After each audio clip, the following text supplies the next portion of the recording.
사도행전 18장 24절에서 28절까지 말씀 되겠습니다.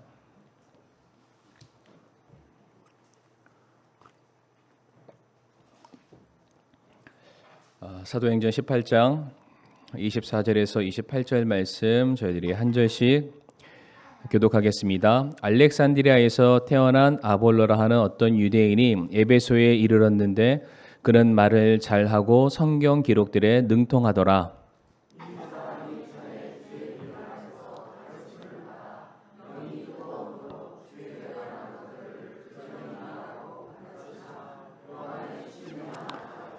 그가 회당에서 담대히 말하기 시작하거늘 아굴라와 브리스길라가 그의 말을 듣고 그를 데리고 와서 그에게 하나님의 길을 더욱 완전하게 설명해 주니라.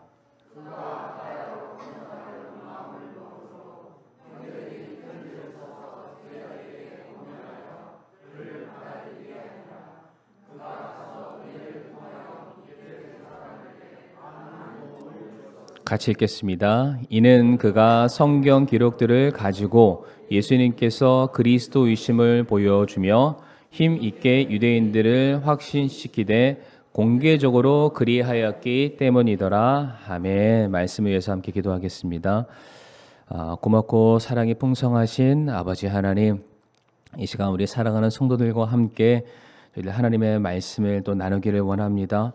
오직 이 시간 하나님 한 분만 우리에게 말씀하여 주옵시고 우리가 그 말씀을 듣게 되었을 때에 듣는 말이 아닌 하나님의 귀한 또 진리의 또 생명의 말씀으로 받게 하여 주시옵소서.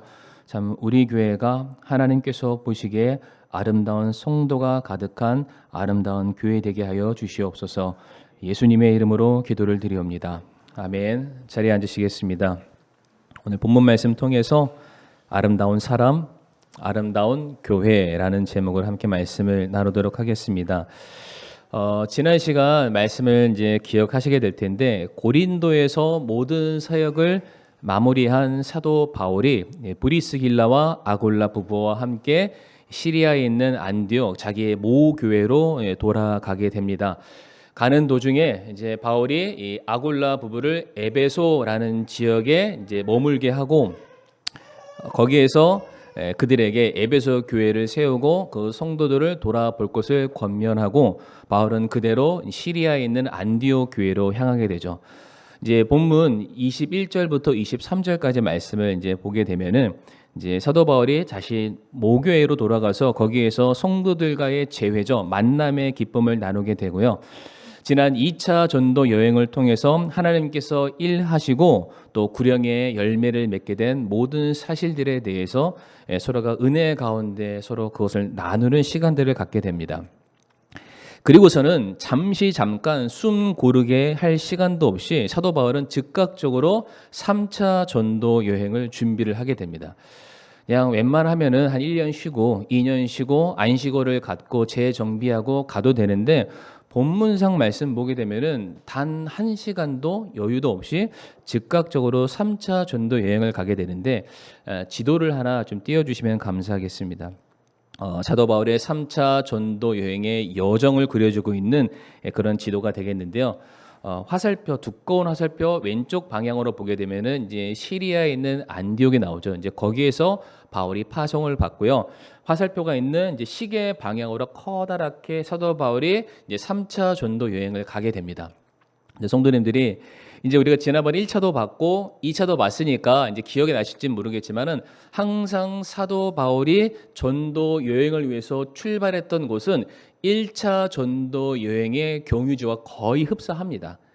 그러니까 1차도 그랬고 1차는 당연히 그럴 수밖에 없고요. 2차도 그랬고 3차도 그랬고 계속해서 소아시아 지역에 있는 성도들을 또 만나게 되고 이제 바다 건너서 마게도니아 대륙에 살고 있는 성도들을 또 만나서 그들을 말씀으로 또 양육하고 세우는 과정을 2차, 3차에 걸쳐서 반복적으로 한다. 이게 무엇을 의미할까요? 사도 바울은 한 번 복음을 전했다고, 한 번 내가 영혼을 구령했다고, 한 번 교회를 세웠다고 내 책임과 의무가 끝나는 것이다 이렇게 생각하지 않습니다. 계속해서 그의 생명이 살아 있는 동안 내가 그들을 만날 수만 있으면은 2번, 3번 반복해서 성도들을 신방했고요. 그들의 형편을 돌아보았고 그들을 말씀으로 양육했고 그들을 사랑으로 섬겨왔던 사도 바울의 헌신적인 그의 사역의 모습을 우리가 이 전도 여행의 여정을 통해서도 우리가 충분히 살펴볼 수가 있습니다. 그러니까 지금 사도 바울이 시리아 안디옥에서 에베소로 향하는 과정 속에서 그동안 그가 세웠던 교회를 밟아오고 있는 바로 그 중간 사이에 있는 사건이 오늘 본문 24절부터 28절까지 바울은 바울대로 오고 있고요. 이제 에베소에 남겨 있었던 아굴라 부부가 어떠한 일을 그들이 맞이했는지를 오늘 우리에게 소개해 주는 본문의 내용이 되겠습니다. 24절 말씀을 한번 보시게 되면은 알렉산드리아에서 태어난 아볼로라 하는 어떤 유대인이 에베소에 이르렀는데 그는 말을 잘하고 성경 기록들에 능통한 사람이었다라고 말하고 있습니다. 특별히 여기서 알렉산드리아라는 지명이 등장을 하게 되는데 이것은 헬라 제국의 대왕이었던 알렉산더 대제가 이제 건설한 일단 차지하고 건설했던 이집트에 있는 알렉산드리아 지역을 말하게 됩니다. 이제 우리 세계사 공부를 잘 하셨으면 아마 이 사건들이 기억이 나실 텐데 특별히 이집트의 알렉산드리아에 굉장히 유명한 제품이 있습니다. 이게 굉장히 오래된 거라 우리가 쉽게 이해가 안 되지만은 혹시 성도님들 그거 아시나요? 저기 순천에 가면은 뭐가 유명하죠? 가을에 순천 가을. 예. 순천만 갈 때 제가 순천만은 못 보고 제가 강진의 갈대밭을 봤는데 기가 막히더라고요. 너무 예뻤습니다. 제가 서울 살았을 때 한 번도 못 봤던 거를 강진에 와서 딱 봤는데 막 감동이 될 정도로. 이 이집트의 알렉산드리아에 뭐가 유명하냐면 갈대로 만든 제품이 유명합니다. 뭘까요? 일단 백은 아닙니다. 옷도 아니고요. 갈대를 연이어서 찧어서 넓게 펼쳐서 만든 아마 들어보셨을 거예요. 파피루스라는 거. 그러니까 오늘날로 따지면은 종이이자 책의 역할을 감당하는 것을 이집트 알렉산드리아 나일강을 중심으로 해서 굉장히 성행을 했고 잘 만들어 왔던 그 지역의 특산품이었다라고 해요. 근데 이게 단순히 파피루스라는 종이만을 잘 만들었던 장소가 아니라요. 그만큼 종이들이 많이 배출이 되니까 거기에는 세계 최대의 도서관, 당시만 해도 50만 권의 책이 파피루스로 된 책이 소장될 정도로 엄청나게 큰 도서관이 있었다고 합니다.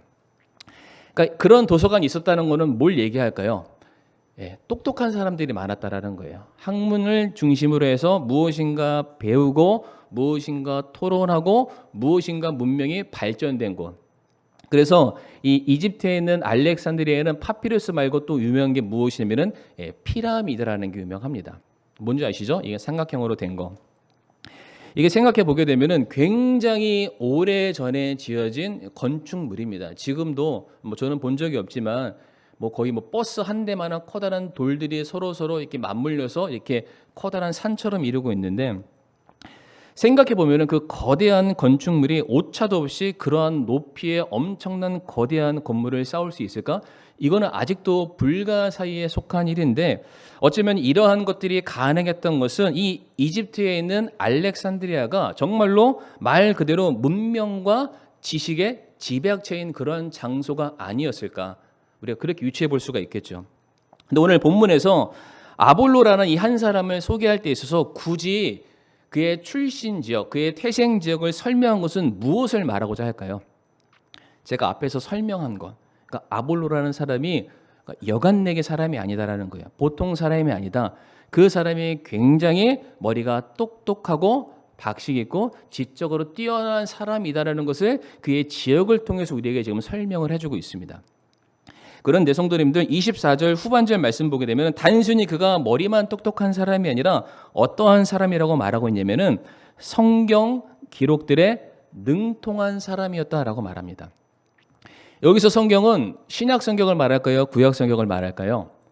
이때 당시에는 구약 성경에 국한돼서 말을 하고 있는데 이때 당시에 이 성경에 능통한다라는 것은요, 성도님들 오늘이야 저희들 이렇게 작게 생긴 이 미니멀한 이런 성경책으로 얼마든지 어디에서 볼 수 있고요. 제가 핸드폰을 안 갖고 왔는데 이제 핸드폰을 통해서도 얼마든지 편안하게 우리가 성경을 볼 수가 있습니다. 그런데 이때 당시에 사람들이 책으로 접할 수 있는 것은 아까 말씀드렸던 이게 파피루스로 만드는 거예요.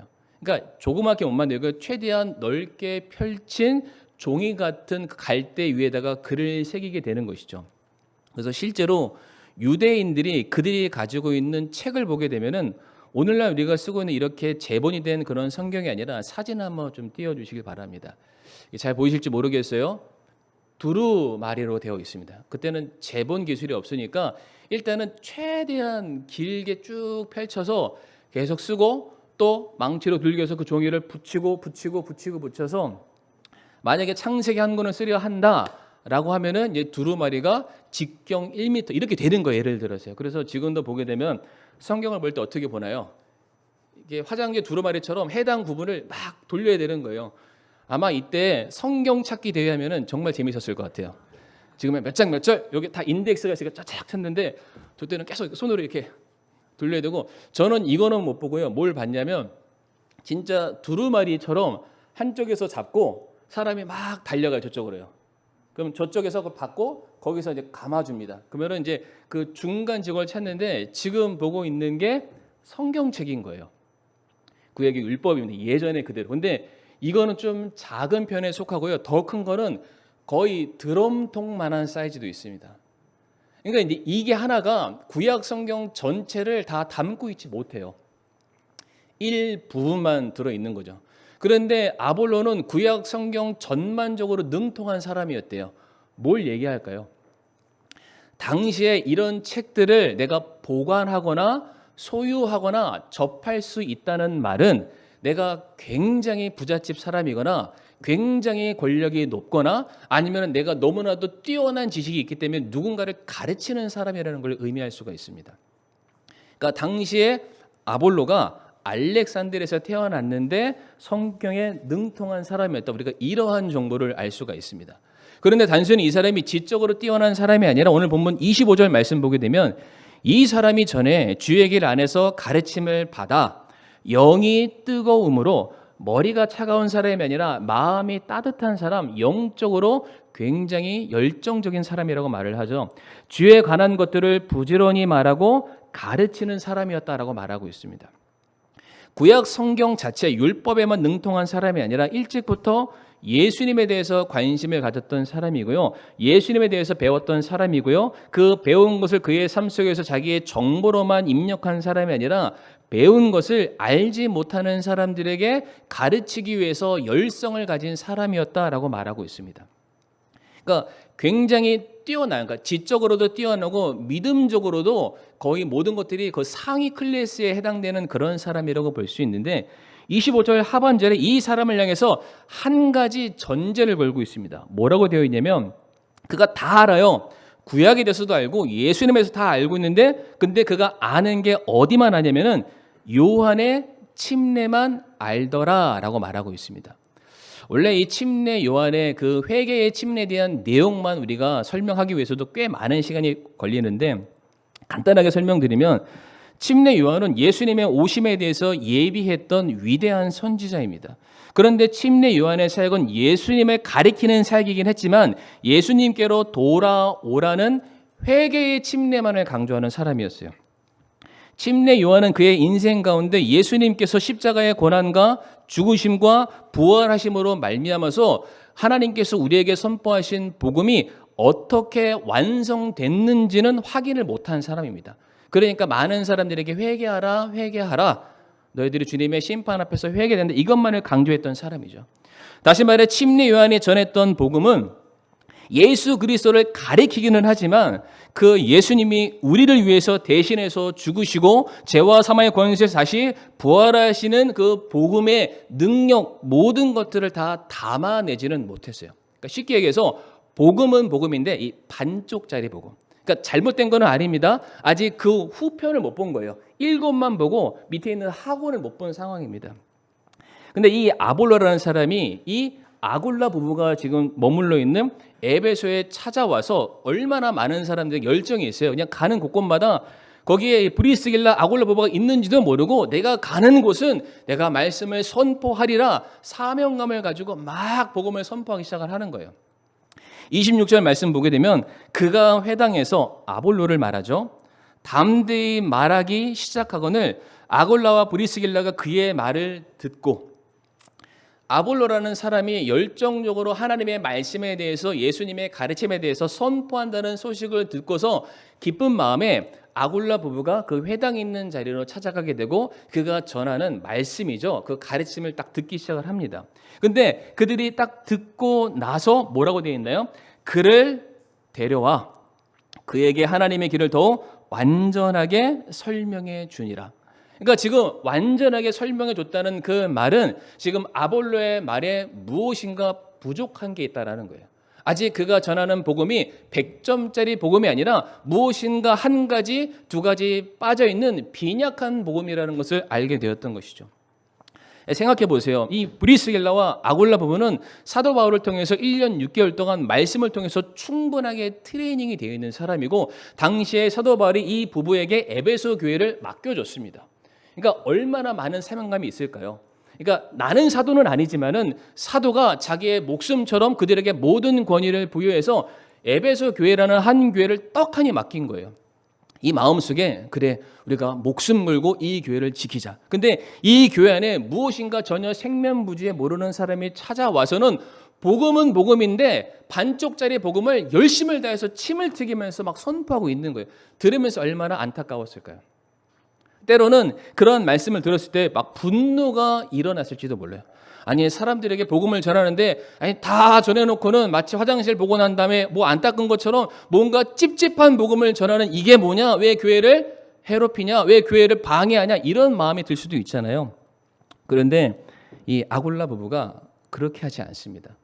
오늘 26절 말씀 보면은 굉장히 중요한 포인트인데 성도님들 밑줄을 꼭 한번 쳐주시길 바랍니다.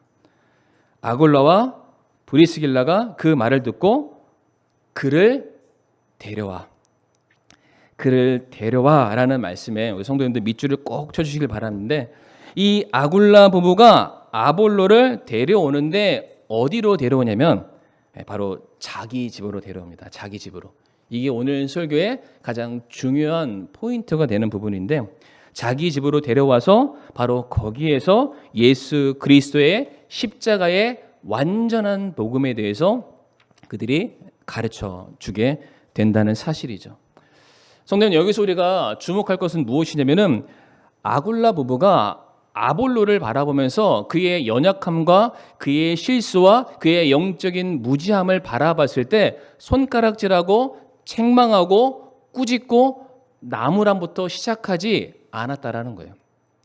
그에게 가서 자기의 집으로 데려옵니다. 그 집에 데려와서 설명하기 시작하는 것이죠. 그런데 성도님들, 데려왔다라는 게 우리가 뭘 알아야 되냐면은 유대의 풍습을 알아야 되는데, 유대 사람들은 자기 집으로 딱 데려오잖아요. 데려오면은 그냥 집으로 데려오지 않습니다. 집에 들어오는 순간부터 서비스가 달라요. 제일 먼저 뭐부터 할까요? 네, 맞습니다. 제일 처음에 딱 들어왔을 때 발을 씻기는데, 이게 집안의 형편마다 좀 다르긴 하지만은 웬만하면은 내가 누군가를 초대하잖아요. 그러면 그 집의 주인이 그 손님의 발을 닦아주게 돼 있습니다. 당시에는 요즘처럼 이렇게 멋있는 구두 운동화 없고요, 아스팔트 길 위에를 다니지 않습니다. 샌들 같은 거 신고 한번 나가면은 굉장히 발이 지저분하고 더럽고 각질이 끼고 온갖 때가 껴있는 그 발을 집 주인이 그 사람이 들어왔을 때 그 광야 같은 곳에 없는 물을 데펴다가 그의 발을 씻어주는 일부터 하는 거죠. 발을 다 씻으면은 수건으로 닦아주고요. 그 사람을 위해서 굉장히 맛있는 따뜻한 음식을 마련해 줍니다. 그리고 마련해 주고 먹었으니까 안녕 안 그럽니다. 충분히 먹고 충분히 교제하자 잠자리까지 준비하게 됩니다. 제가 예전에 한번 갔었다고 말씀드렸었는데, 그 유대인들과 비슷한 풍습을 가지고 있는 베두인이라는 사람들이 있습니다. 아마 이제 이게 뭐 EBS나 무슨 다큐멘터리 프로 보면 그런 사람들 습관을 알게 될 텐데, 그 광야에서 텐트를 쳐놓고 사는 유목민 베두인이라는 사람이 있는데, 제가 거기 안에 들어가서 차 대접을 한번 받았어요. 근데 이제 우리 같으면은 이제 차 한 잔, 그 사람도 커피를 주로 마시는데 차 한 잔 따라주고 나면은 끝이잖아요. 나머지는 여기 있으니까 셀프 서비스 하세요 하면서 이제 더 이상 안 따라줍니다. 근데 그 사람들은 자기 텐트 안으로 딱 들어오면은 3일간은 무조건 묻지도 따지지 않고 계속해서 서비스를 줍니다. 이게 서비스로 하니까 좀 그러네요. 섬깁니다. 차도 주고요. 먹을 것도 주고 그 사람이 자기의 장막의 일부분을 내어주기도 하고. 근데 제가 이제 차를 마시는데 차를 먹으면 이제 차잔이 조금 작았어요. 커피잔이니까. 그래서 제가 호로록 마셨습니다. 딱 내려놓으니까 바로 와서 또 따라주는 거예요. 그래서 또 호로록 마셨습니다. 제가 뜨거운 거 잘 먹거든요. 호로록 마셨는데 또 와서 따라주는 거예요. 근데 세상에 따라주시는 분이 제 눈으로 봤을 때 거의 60살이 넘으신 할아버지. 한국에서는 60살 넘으면 할아버지 아닙니다. 근데 거기서는 60살이 넘으면은 진짜 정말 한 8, 90대는 할아버지 같이 생겼는데 그분이 와가지고 또 쪼르륵 따라주는 거예요. 그러면서 나는 우리 집에 온 모든 사람들을 환영한다. 환영하는 이유가 있어요. 내가 이 광야 같은 척박한 환경 속에서 누군가에게 신세를 질 수도 있는데 그때 내가 베풀었던 사랑이 나에게 돌아왔으면 좋겠다라는 차원에서 이렇게 섬긴다라는 거예요. 그러니까 유대인들도 마찬가지예요. 자기 집에 오는 사람들은 지극정성으로 그들을 씻기고 먹이고 입히고 보듬어 주는 일을 반드시 합니다. 우리가 지난주 오후 예배 때 소돔과 고모라 사건을 얘기하면서 롯이 하나님의 천사들을 자기 집에 영접했던 사건을 제가 말씀드렸는데 아마 기억하실 거예요. 롯은 자기 집에 하나님의 천사가 오는 줄을 몰랐어요. 그런데 자기 앞을 지나가는 하나님이 보내신 천사가 지나가게 되었을 때 버선 발로 달려갑니다. 그리고 자기 집에 영접하고 그들의 발을 닦고요. 그들을 위해서 가장 맛있는 진수성찬의 음식을 마련을 했고요. 그들을 씻기고 그들을 위한 잠자리를 마련했다라고 나와 있습니다. 이게 그때 당시의 사람들의 풍습이라는 거예요. 그러니까 오늘 본문에서도 아굴라 부부가 아볼로를 바라보게 되었을 때에 제일 먼저 그의 연약함을 지적하지 않았습니다. 그에게 우리가 먼저 사랑의 섬김을 보여줘야 된다. 자기의 집으로 데려오고요. 그를 먼저 먹였고요. 그를 입혔고 서로의 마음을 확인하고 난 그 이후에 그에게 충분한 시간들을 통해서 완전하고 온전한 복음이 무엇인가를 가르치기 시작했다는 겁니다.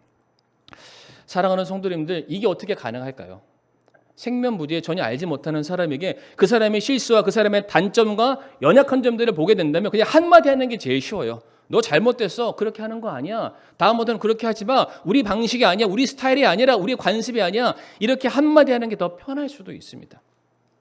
이때 당시 사실적으로 아굴라 부부에게 교회를 세워가는 책임과 권한이 있기 때문에 아예 그렇게 말씀을 전할 수 있는 기회 자체도 안 줄 수도 있다는 것이죠. 그런데 아굴라 부부가 이렇게 할 수 있었던 이유는 그가 먼저 하나님께로부터 받은 사랑의 은혜를 그가 기억하기 때문입니다. 사랑하는 성도님들, 예수님께서 십자가를 지시기 전날 밤에 사랑하는 자기의 제자들을 다락방에 부르시고 가장 먼저 하신 일이 그들의 제자도의 수준을 책정하기 위한 시험을 보는 일이 아니었습니다. 예수님의 손수 제자들의 발 앞에 무릎을 꿇으시고 그들의 발을 닦아주시게 됩니다. 그리고 너희도 나와 같이 해라라는 명령을 주시게 되죠.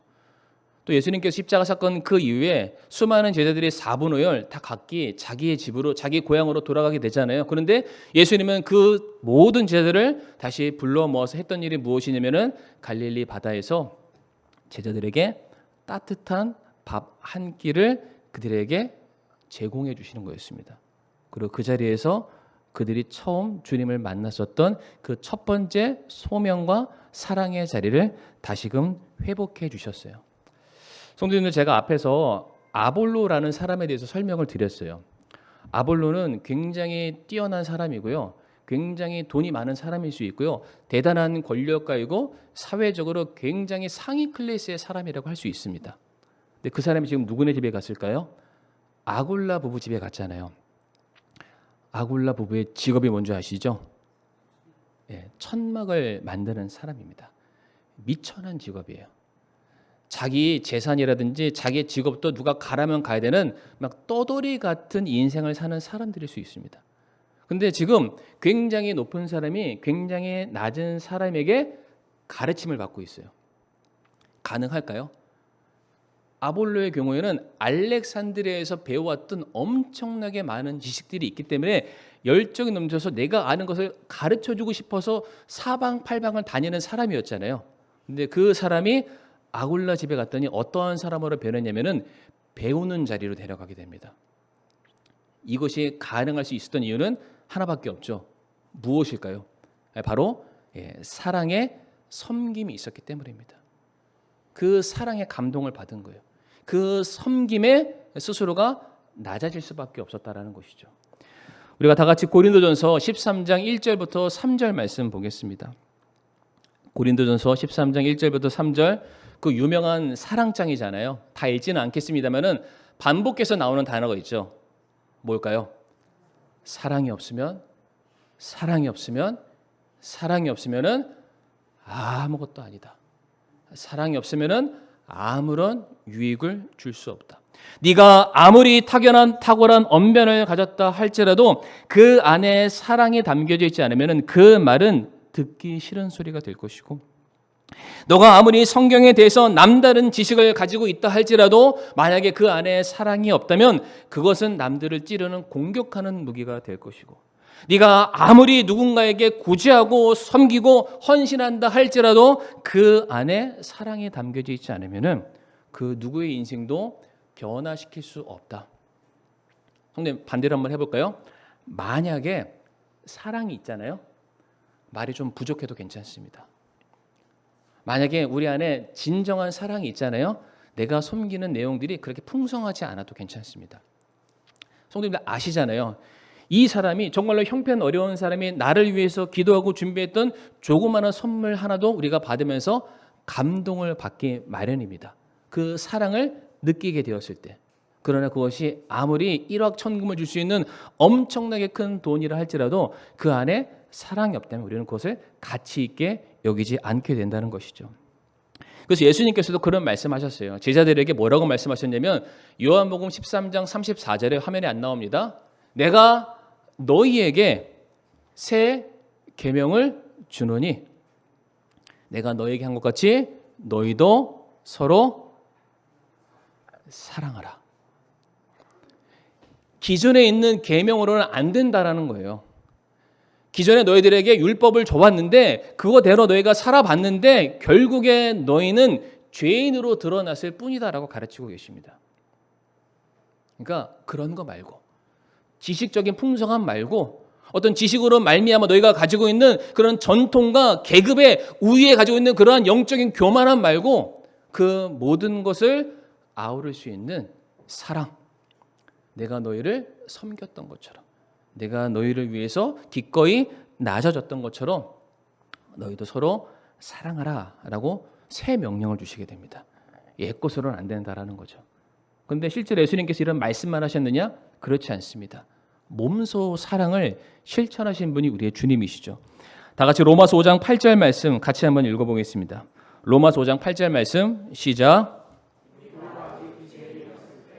그리스도께서 우리를 위해 죽으심으로 하나님께서 우리를 향한 자신의 사랑을 당당히 제시하시느니라. 아멘. 우리가 아직 죄인이었을 때, 저희가 죄인인데 주님께서 우리 그런 죄인들을 바라보면서 너 안 돼, 너 자격 미달이야, 너 부족해, 너 틀렸어, 실수 많아, 먼저 이렇게 무자르듯이 자르지 않으셨어요. 우리가 죄인이었을 때, 여전히 부족한 상황이지만 그런 우리들을 향해서 죄인이 의인의 자리로 오기 위해서는 가장 먼저 필요한 것이 무엇이냐면은 이들에게 사랑이 필요하구나. 그래서 주님이 먼저 그 사랑의 모습이 어떠한지를 보여주시는 거예요. 너희들이 죄 가운데 있으면 이와 같은 형벌과 죽음이 너희들 앞에 이미 예견되어 있다는 것을 그분께서 몸소 우리들에게 그 사랑의 모습으로 실천해 보여주심으로 말미암아 너희가 내 사랑을 안다면 나에게 와야 된다. 그냥 말씀으로만 하지 않으셨습니다. 실제의 삶으로 본을 먼저 보여주시게 되었다라는 것이죠. 제가 이 말씀을 묵상하다가 갑자기 엘리야가 떠올랐습니다. 열왕기상 19장 말씀 가보게 되면은 이제 엘리야가 시리와 낙심에 빠져있던 그 사건이 나오는데 그 앞에 있는 열왕기상 18장 말씀 가보게 되면은 엘리야가 갈멜산 위에서 바알과 아세라 신을 섬겼던 그 이방 제사장들과 영적인 전투 850대 1을 벌이고 나서 엄청난 승리를 거두게 됩니다. 기억하시죠?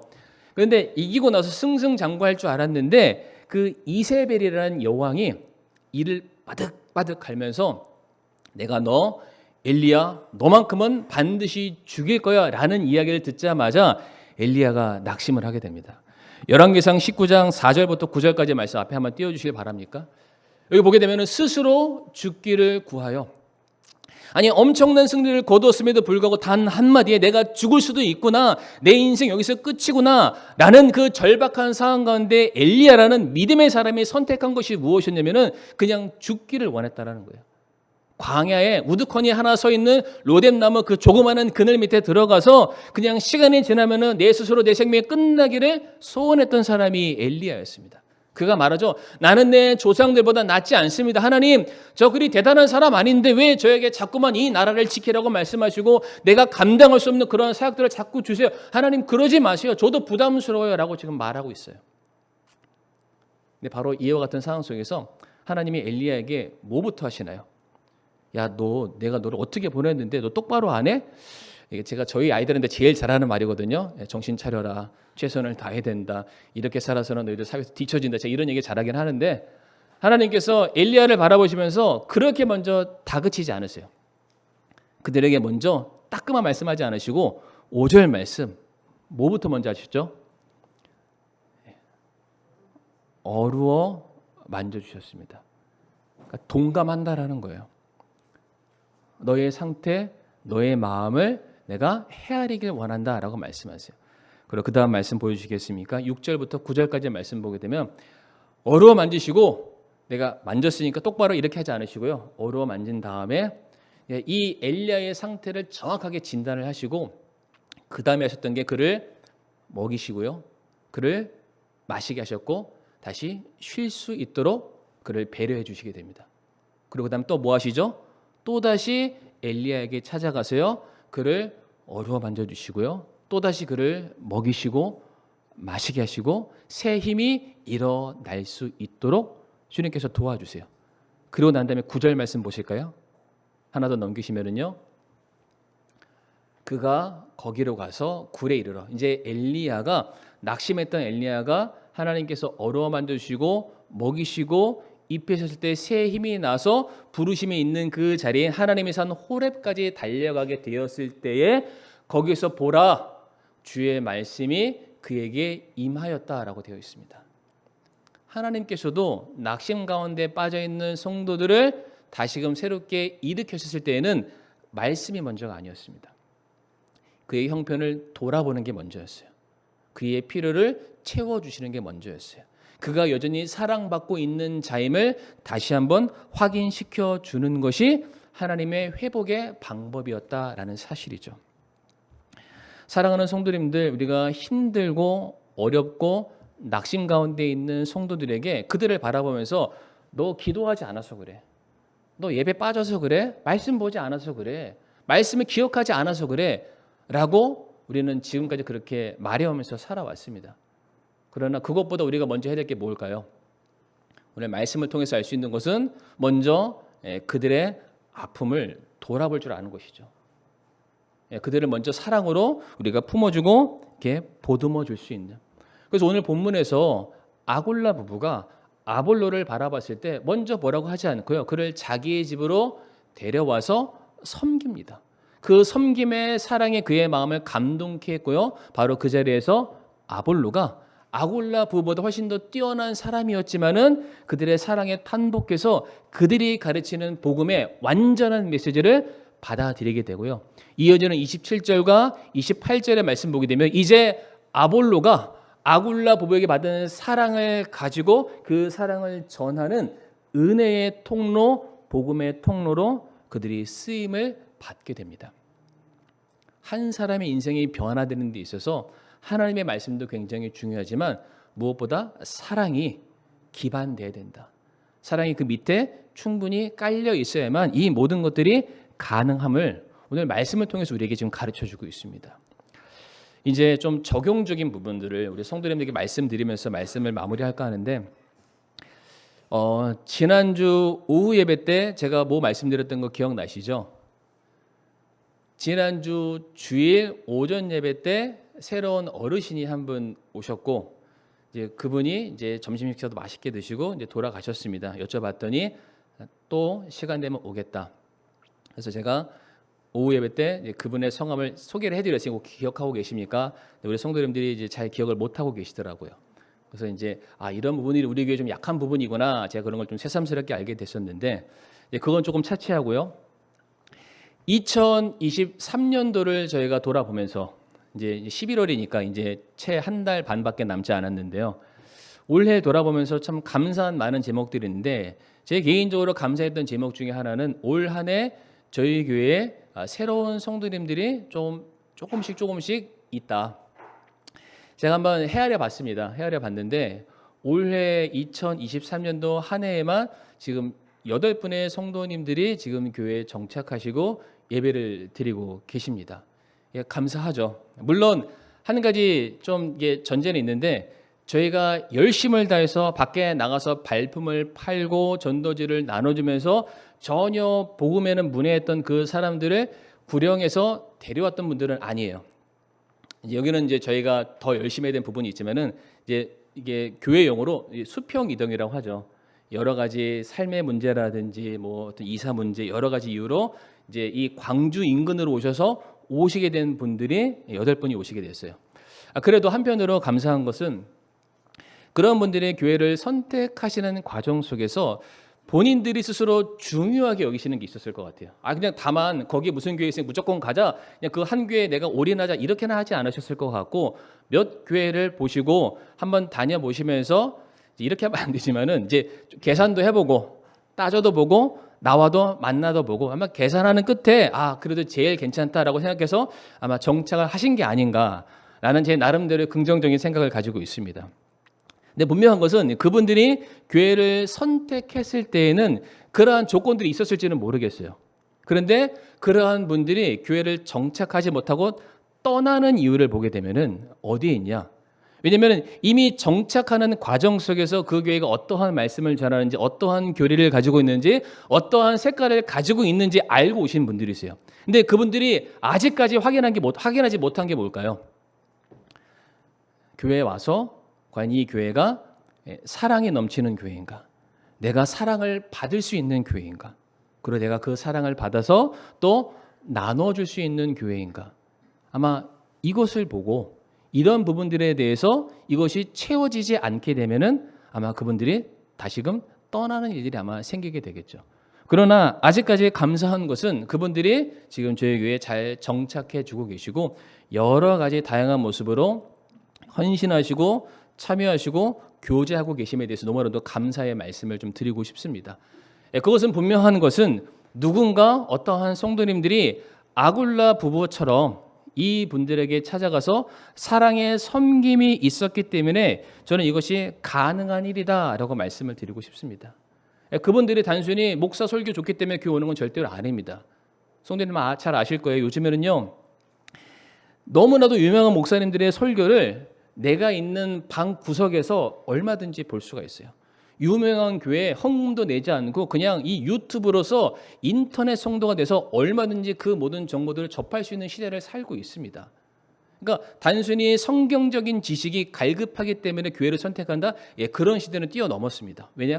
그거는 개인적인 성경 공부를 통해서도 얼마든지 가능한 시대가 됐기 때문에.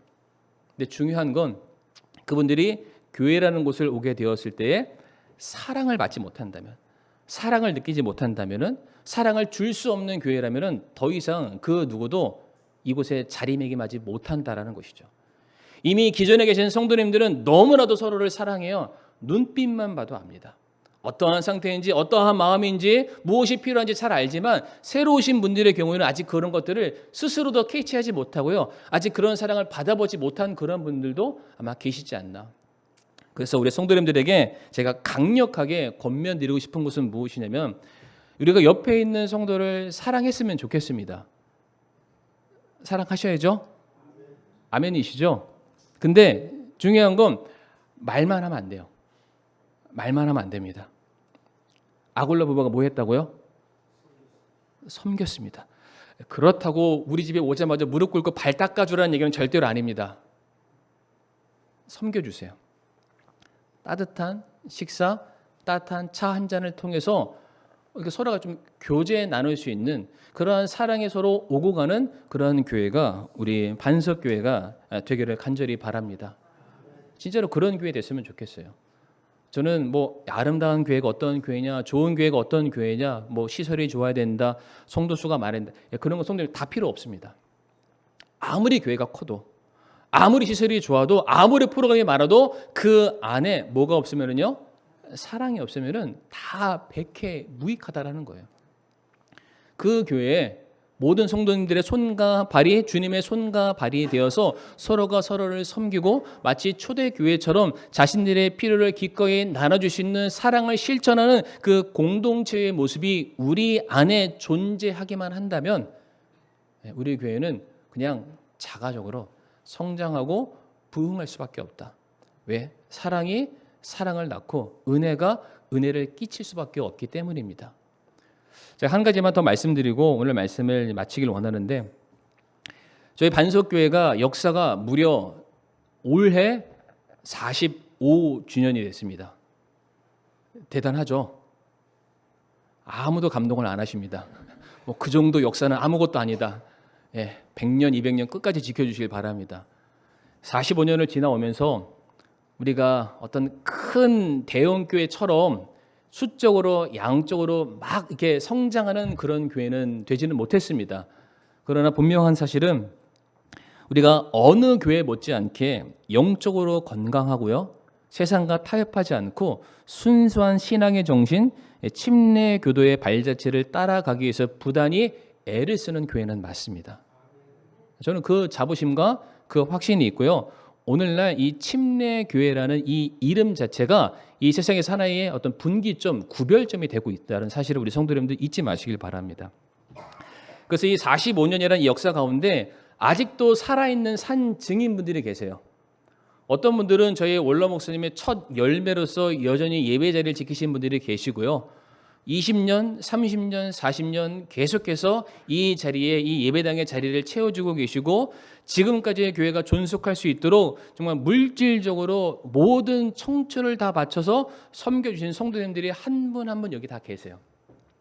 그분들에게 물어보라면 내가 교회에서 무슨 녹을 받기 때문에, 월급을 받기 때문에, 상장 받기 때문에 그런 게 아니죠. 철저하게 교회를 사랑하는 마음에. 근데 이 교회를 사랑한다는 게 성도님들 건물을 사랑하는 걸까요? 아니죠. 교회를 이루고 있는 옆에 있는 성도들을 사랑한다라는 뜻일 겁니다. 그 성도를 사랑하기 때문에 내가 섬기는 거죠. 내가 건물을 섬기는 게 절대로 아니잖아요. 근데 중요한 건 시간이 지나면 지날수록요, 그 사랑의 농도는 짙어지고 있습니다. 더 사랑하세요. 더 애정을 갖고 계세요. 근데 그 사랑의 그 집중도가요, 이제 가면 갈수록 몇몇 분들에게만 국한되고 있습니다. 나머지 분들은 이제 더 사랑 주기보다는 사랑 받고 싶은 자리로 지금 많이들 가 계세요. 근데 주님께서 말씀하셨잖아요. 내가 너희를 사랑한 것 같이 너희도 나를 서로 사랑해라. 오늘 1부 예배 때는 제가 엄청나게 많은 얘기를 했습니다. 무슨 얘기 했냐면 청소 얘기도 하고요, 차량 운행 문제도 얘기하고 별거 다 얘기했는데 제가 2부 예배 때는 그냥 싹 다 그거 생략하도록 하겠습니다. 교회에 필요들이 많이 있어요. 필요들이 많다라는 것은 뭐 돈을 더 많이 내 이런 거 절대로 아닙니다. 오해하지 마시고요. 교회가 교회답게 건강하게 세워지는 그 일들에 있어서 그것이 다만 몇몇 사람들에게만 국한되어서는 안 되는 것 같습니다. 내가 정말로 주님으로부터 받은 사랑을 내가 안다면, 그리고 주님의 명령에 따라 내가 그 사랑을 전해야 될 사명을 내가 가지고 있다면은 우리 사랑하는 성도님들, 우리가 누군가로부터 사랑을 받았기 때문에 그 사랑에 힘입어서 우리가 이렇게 서 있을 수 있잖아요. 그러면 우리도 동일하게 이제 그 사랑 받은 것을 누군가에게 나눠줄 수 있어야 됩니다. 성도님들 지치셨어요? 그러면은 하나님께서 성도님들 만져주실 거예요. 하나님께서 먹이실 거예요. 입히실 거예요. 제가 드릴 수 없는 더 큰 위로와 필요를 하나님이 채워주실 거예요.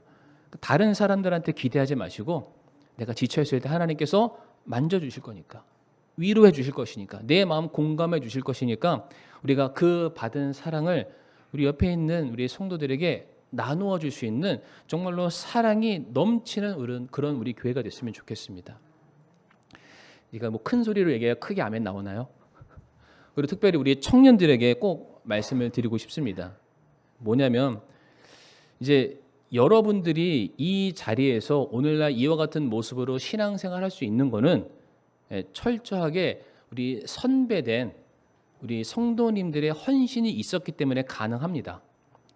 이런 교회가 존재할 수 있는 것, 여러분들이 누구로부터 배움을 받고 섬김을 받고 내가 반석교회의 성도라는 정체성을 가지고 살아갈 수 있는 것, 그거는 뭐 목사들의 노력도 있었지만은 그거와 더불어서 성도님들의 헌신이 같이 공존했기 때문에 여러분들이 이 자리에서 구원받고 믿음 생활을 하면서 이렇게 평안한 가운데 살아가고 있는 거예요. 우리 청년들과 학생들이 이거 결코 잊어서는 안 됩니다. 여러분들이 받았잖아요. 그러면 이제 여러분들이 어르신들과 함께 그 헌신의 자리를 채워주셔야 돼요. 왜? 우리는 그런 사랑의 빚을 가지고 있으니까요. 여러분 그거 절대로 잊어서는 안 됩니다. 어느 교회가 됐든 여러분들이 신앙생활하고 있는 한 그 받은 사랑을 나누어 줄 수 있는 그런 사람 됐으면 좋겠어요. 그래서 교회에서는 아굴라 부부 같은 사람이 필요하고요. 그 아굴라 부부를 통해서 사랑받은 아볼로 같은 사람도 있어야 됩니다. 사랑이 계속해서 이어지고 전달되고 흘러가야만 합니다. 그런 교회가 아름다운 사람으로 가득한 교회요. 그런 교회가 저는 아름다운 교회가 되리라고 믿습니다. 그 교회가 우리 반석교회 되기를 소망합니다. 이 시간 다 같이 머리 숙여 함께 기도하겠습니다. 이 시간 기도할 때에 하나님, 제가 하나님께서 보시기에 정말 아름다운 사람 될 수 있게 해주세요. 주님 받은 그 사랑을 실천할 수 있는 사람 될 수 있게 해주세요. 주님께서 내가 너희를 사랑한 것 같이 너희도 서로 사랑하라는 그 명령의 말씀이 내 삶의 모토가 될 수 있게 해주세요. 제가 사랑함을 통해서 하나님의 자녀됨을 제가 증명해낼 수 있게 해주세요. 내게 임한 그 사랑이 너무나도 크기 때문에 그 사랑이 내 안에만 머물러 있는 것이 아니라 그 사랑이, 그 은혜가 하나님 흘러 넘치기를 원합니다. 우리가 그렇게 함께 마음을 다해서 기도하기를 원합니다.